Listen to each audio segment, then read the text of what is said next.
साई राम। आप सभी को मेरे चैनल और साई कृपा में स्वागत करती हूँ। आज गुरुवार का दिन है, आज तो बाबा का दिन है। तो आशा करती हूँ कि आप लोग भी बाबा के आशीर्वाद से स्वस्थ होंगे, हंसते रहिए, मुस्कुराते रहिए। यह वीडियो इसलिए बना रही हूँ कि किसी साई भक्त का मुझे कमेंट आया कि दीदी मेरे पति के हाथ पैर नहीं चलते, कोई उपाय बताइए। तो मैं सभी को यही बताना चाहती हूँ कि मैं तो कोई उपाय करती नहीं हूँ, सिर्फ बाबा को ही मानती हूँ और बाबा के बताए हुए रास्ते पर ही चलती हूँ।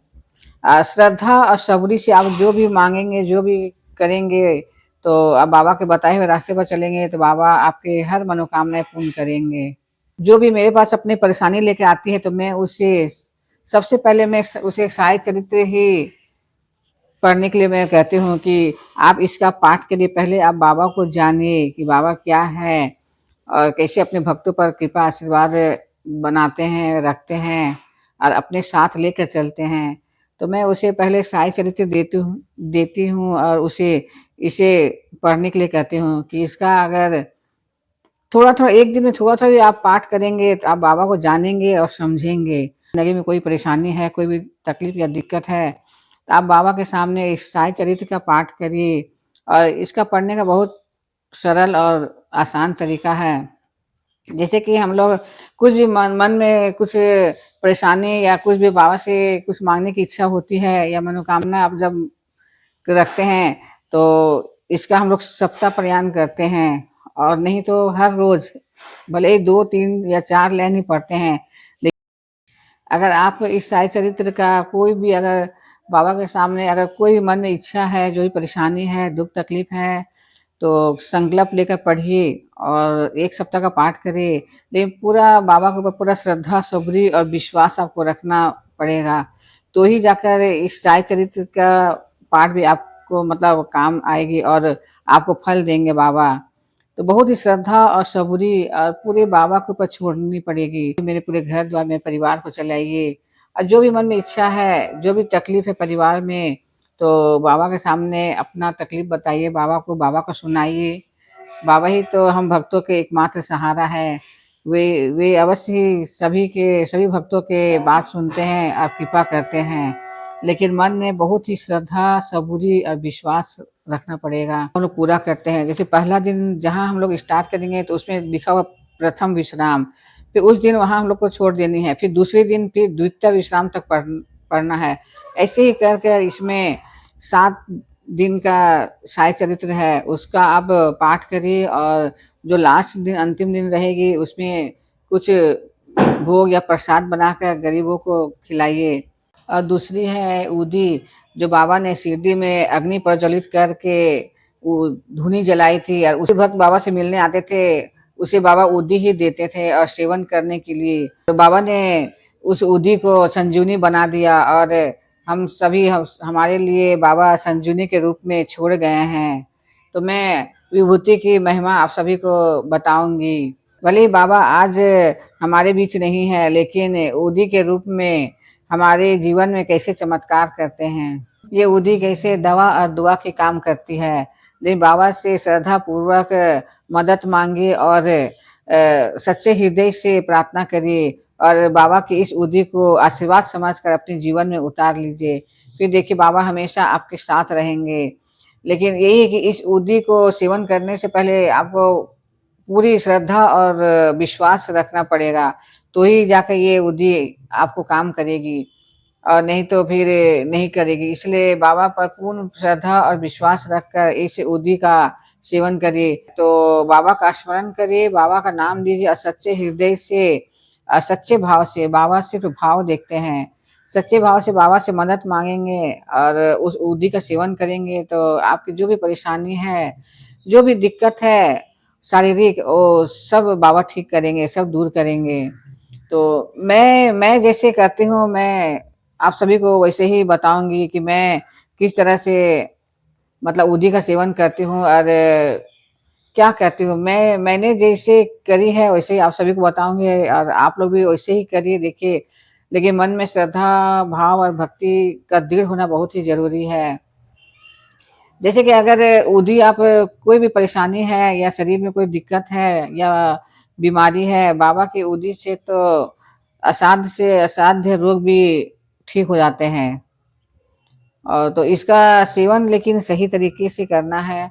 जैसे कि हम लोग क्या करते हैं कि बाबा को शाम में जल रखते हैं बाबा के सामने और बाबा से प्रार्थना करते हैं, बाबा मैंने तो आपको जल अर्पण कर रही हूँ, आप इसे ग्रहण करके इसे अमृत बना दीजिए और इसी अमृत को हम लोग पूरे परिवार पी के स्वस्थ रहें। ऐसे बोल के मैं जल रख देती हूँ रात में और फिर उसी जल को मैं सुबह उठाती हूँ और उठाने के बाद फिर उसे मंत्रों से अभिमंत्रित करती हूँ जल को। उसके बाद हम लोग पूरे परिवार उसका सेवन करते हैं। तो विभूति भी ऐसे ही इसी तरीके से ही लेना चाहिए। जैसे कि जो भी परेशानी है तो बाबा के अपने घर के मंदिर में बाबा के सामने जाइए और एक गिलास में पानी लीजिए, उसमें थोड़ी-सी विभूति डाल दीजिए। अब बाबा से जो भी अपनी परेशानी है वो बाबा से कहिए और बाबा का 11 वचन एक बार पढ़ लीजिए और एक ठो विभूति मंत्र है। आप विभूति मंत्र पढ़ के विभूति डाल के बाबा के सामने रख दीजिए और रात भर उसे वहीं पर रहने दीजिए और उसे ढक दीजिएगा। ढकने के बाद में फिर जब आप सुबह उठेंगे तो उस जल को अगर आप बाबा के या कोई भी मंत्र अगर जाप करते हैं तो जल को सामने रख कर एक माला का जाप करिए और महामृत्युंजय मंत्र का पाठ करिए 11 बार। 11 बार महामृत्युंजय का मंत्र पढ़िए और फिर उस जल को अभिमंत्रित कर दीजिए और फिर जिसे भी जो भी तकलीफ है तो उसे पिलाइए। तो देखिए अगर मन में श्रद्धा और सब्र रहेगी तो बाबा बहुत ही जल्दी हर परेशानी दूर कर देते हैं।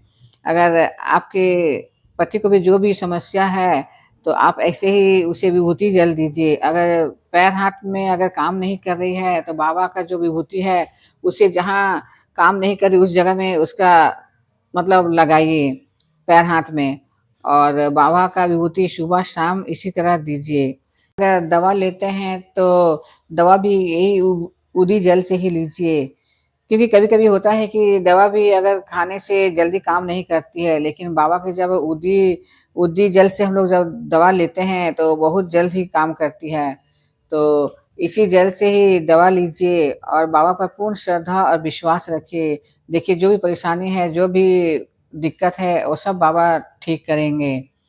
और अगर आप घर में अपने घर में मूर्ति अगर छोटी सी रखी है, तो उसे हर रोज़ स्नान कराइए। स्नान करा कर के और जो बाबा जब स्नान कराने के बाद में एक छोटा-सा ग्लास बाबा के चरण के सामने रख दीजिए। जैसे कि फिर ऊपर से जब अभिषेक करेंगे तो वाला पानी मतलब वो गिलास में जाए और फिर उसी गिलास का पानी से आप जिस जगह में काम नहीं कर रही है पैर-हाथ वहाँ लगाइए विभूति के साथ और उससे थोड़ा-सा ग्रहण भी कीजिए। तो देखिए बहुत ही जल्द ही ठीक होगी। हम लोग तो वैसे ही करते हैं। बाबा को मैं तो रोज़ स्नान कराती हूँ। मेरे घर में छोटी-सी भी मूर्ति है, तो मैं रोज़ स्नान कराती हूँ बाबा को और स्नान कराने के बाद बाबा के चरण के सामने एक लोटा रख देती हूँ और उसमें जब हम अभिषेक करते हैं तो उसी जल को मैं छान कर थोड़ा-सा छान लेती हूँ। उसके बाद उस जल को हम लोग सभी परिवार पीते हैं कि बाबा के आशीर्वाद से बहुत ही जल्द ठीक हो जाएगी। ऐसे जब बाबा थे शरीर में तब ऐसे ही चमत्कार बहुत बाबा ने किए हैं। एक मुनीश्वर प्रधान है जो साईं भक्त है, वो तो जानते होंगे बाबा के अनंत भक्तों को। तो एक मुनीश्वर प्रधान थे तो वे बाबा के शिरडी आए थे तो बाबा के साथ कुछ दिनों तक शिरडी में द्वारका माई में रहते थे बाबा के साथ। तो बाबा ने उसे घर जाने की आज्ञा दी। एक दिन क्या होता है कि बाबा उनसे बोलते हैं कि तुम घर जाओ। तो मुनीश्वर प्रधान के मन में होता है कि मैं बाबा का चरण मतलब चरणामृत लेके जाऊँ। ऐसे मन में मतलब जो भी बाबा जो कराते हैं अपने भक्तों के साथ वो बाबा का ही आज्ञा से ही होता है। बाबा ही अपने भक्तों के मन में कुछ ऐसा विचार डालते हैं। तो मुनीश्वर प्रधान का मन में होता है कि मैं बाबा का चरण जल लेके जाऊँ, चरण जल लेके जाऊँ। तो बाबा को बोलते हैं, बाबा अपना चरण जो एक थाली में रखते हैं और मुनीश्वर प्रधान उसे चरण को धो करके उसी जल को लेके जाते हैं। जब लेकर जाते हैं तो वहाँ क्या होता है कि उसकी माँ जो थी तो उसे पैरालिसिस मार दिया रहता है। वो मतलब चल फिर नहीं सकती थी। तो बाबा तो सब द्वारका में बैठ कर सब जानते हैं, बाबा तो अंतर्यामी है। तो इसीलिए मुनीश्वर प्रधान को भी घर भेजते हैं कि तुम घर जाओ। तो फिर जब ये जागते हैं बाबा का चरण वाला जल लेकर तो अपने माँ को वहाँ पिलाते हैं और उस जगह में लगाते हैं, तो 2-3 दिन में ही उसकी माँ पूरी तरह से ठीक हो जाती है। तो ऐसे भी अगर शिरडी में भी बाबा का जो स्नान होता है, वहाँ भी बाबा का मंगल जल मिलता है, वो भी बहुत ही लाभकारी, वो तो और उसका उस जल का कहना ही क्या है, बहुत ही फ़ायदा होता है। अगर शिरडी नहीं जा पा रहे हैं तो अपने घर के मंदिर में जो बाबा रखे हैं उसी को स्नान करा कर, उसी को मंगल जल समझकर उसी से ही आप सेवन करिए। देखिए बहुत ही जल जल भी बहुत ही चमत्कारी और फ़ायदा करते हैं। तो ऐसे ही करिए सब बाबा के ऊपर छोड़ दीजिए, बाबा सब अच्छा ही करेंगे। घर से कभी भी अगर निकलते हैं तो बाबा का ध्यान करके माथे पर विभूति का टीका लगाकर ही निकलना चाहिए, क्योंकि बाबा का जो विभूति है वो सुरक्षा चक्र है। ऐसा अपने आप को महसूस होता है कि बाबा हमारे साथ हैं और बाबा साथ में रहते भी हैं। इसीलिए बिना टीका लगाए विभूति का बाहर नहीं जाना चाहिए, सभी को लगाना ही चाहिए। तो इस तरह से आप विभूति का सेवन करिए, देखिए आपकी हर समस्या, हर परेशानी बाबा अवश्य ही ठीक करेंगे। लेकिन मन में थोड़ा श्रद्धा और सबूरी रखना बहुत ही ज़रूरी है। और एक भक्त ने मुझे कमेंट में कमेंट किया कि दीदी मेरी ज़िंदगी बहुत ही नेगेटिविटी है, तो मैं यही उससे भी यही कहना चाहूँगी कि आप बाबा का स्मरण कीजिए, बाबा का ध्यान कीजिए और जो जैसे मैं साई चरित्र पढ़ने के लिए बताई हूँ, उसी तरह आप भी पाठ करिए और विभूति लीजिए और अपने अंदर पॉजिटिव ऐसे फ़ील कीजिए। देखिए विभूति लेंगे तो अपने आप खुद ही पॉजिटिव जैसे फ़ील होगी और आप हमेशा बाबा का जो उदी है उसका तिलक करिए। तिलक करने से क्या होता है कि पूरे अपने आप को मतलब पॉजिटिविटी महसूस होता है और घर जल हम लोग जो विभूति जल होती है उसे ग्रहण भी करना चाहिए और अपने घर में छिड़काव भी करना चाहिए। छिड़काव करने से क्या होता है कि जितने भी घर के नेगेटिविटी है सब बाहर चले जाते हैं और घर का माहौल भी बहुत ही अच्छा हो जाता है।